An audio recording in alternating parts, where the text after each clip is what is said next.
Jasmine Jensen clutched her microphone tightly as the final seconds ticked off the game clock. The Spiders had just clinched their third straight victory, and as always, she knew exactly who she'd be interviewing. "And that's game," the announcer's voice boomed through the stadium. The Spiders improved to 5-1 on the season. Jasmine smoothed her blazer and signaled to her cameraman, "Let's go. We need to catch Marcus before he gets to the locker room." The offensive linemen trudged past her, their massive frames blocking her path momentarily. Defensive tackle Jamal Washington nodded in her direction, his smile fading when she darted past him without acknowledgement. "Marcus." "Marcus Grant," Jasmine called out, pushing through a cluster of celebrating players to reach the star quarterback. "Can we get a moment?" Marcus, still in his helmet, turned with a practiced smile. "For you, Jasmine. Always." Behind them, tight end Carlos Rodriguez rolled his eyes. In the locker room, Carlos slammed his locker shut. "Every single game. It's always Marcus this and Marcus that. Did anyone see my touchdown catch? The one where I jumped over to defenders?" Jamal nodded while unlacing his cleats. "Or my strip sack that sealed the game. I got nothing. Nothing." Wide receiver Deshaun Miller leaned against his locker. "It's been like this all season. That reporter, what's her name?"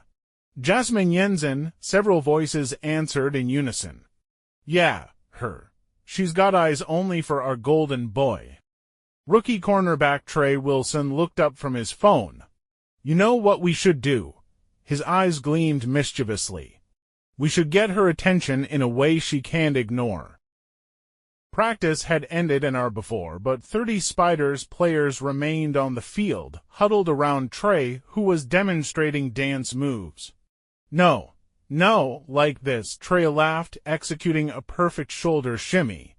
"We need to be synchronized." "Why am I doing this again?" grumbled veteran linebacker Keith Dawson, attempting to follow along. "Because," Deshaun explained, "next time Jasmine's interviewing Marcus, we're going to be in the background doing the most ridiculous flash mob ever seen on national television." Carlos grinned. "She won't be able to ignore us then." "Just remember," Jamal added, "not a word to Marcus." For the next 2 weeks, the team practiced in secret. Offensive linemen perfected pirouettes, linebackers synchronized hip thrusts. Even Coach Thompson, after initially threatening to bench the entire team, was convinced to participate with a subtle step in the background. The dance was ready. All they needed was the perfect moment. Their moment came after their next home victory, a dominant performance where Marcus had thrown for 3 touchdowns, but where Jamal had also returned a fumble for a touchdown. Deshaun had made an acrobatic one-handed catch, and the offensive line had not allowed a single sack. As predicted, Jasmine made a beeline for Marcus postgame. "Everyone in position," Carlos whispered into his wristband, which was connected to the small earpieces the players had borrowed from the coaching staff's communication system. As Jasmine began her interview, the team assembled behind her, casually at first, then forming lines. "Marcus, another stellar performance today," Jasmine began, oblivious to the gathering players. "Thank you, Jasmine. The team really came together." The first beats of Uptown Funk by Bruno Mars blasted from the stadium speakers. One by one, the players broke into choreographed dance moves, their massive frames moving with surprising grace. Jasmine, hearing the commotion, tried to ignore it, but her cameraman instinctively panned to capture the spectacle. Marcus, mid-sentence, faltered as he turned to see most of his teammates' team dancing behind the reporter. The crowd still in the stadium began to cheer and clap along. Social media managers scrambled to capture the moment.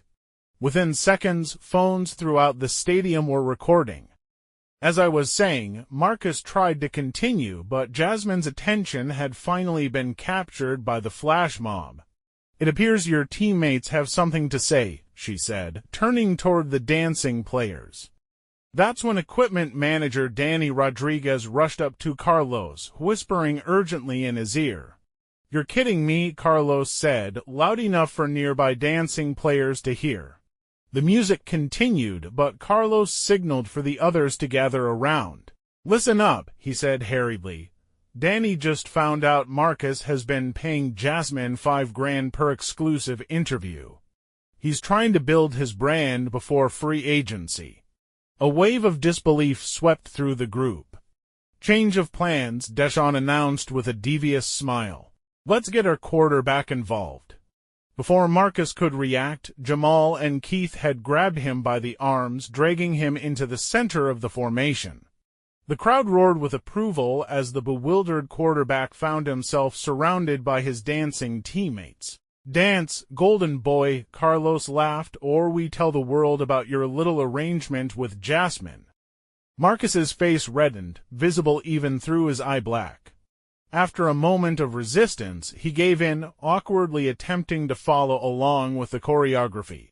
Jasmine stood dumbfounded, her microphone hanging limply at her side as her exclusive interview subject was absorbed into the flash mob. Her producer was shouting in her earpiece, "This is gold, stay with it." By the time the song ended, Marcus was laughing despite himself, and the stadium was on its feet.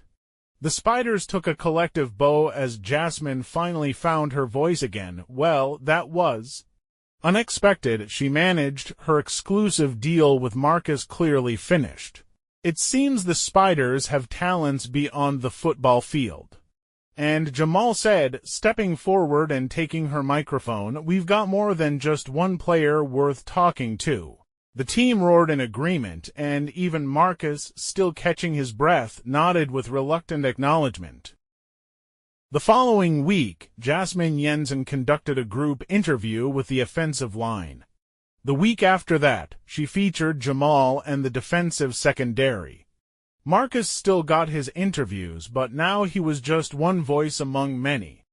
And occasionally, when the mood struck during post-game celebrations, the Spiders would break into their dance routine, their quarterback front and center, having learned that in football, as in flash mob dancing, it takes a well-coordinated team to win.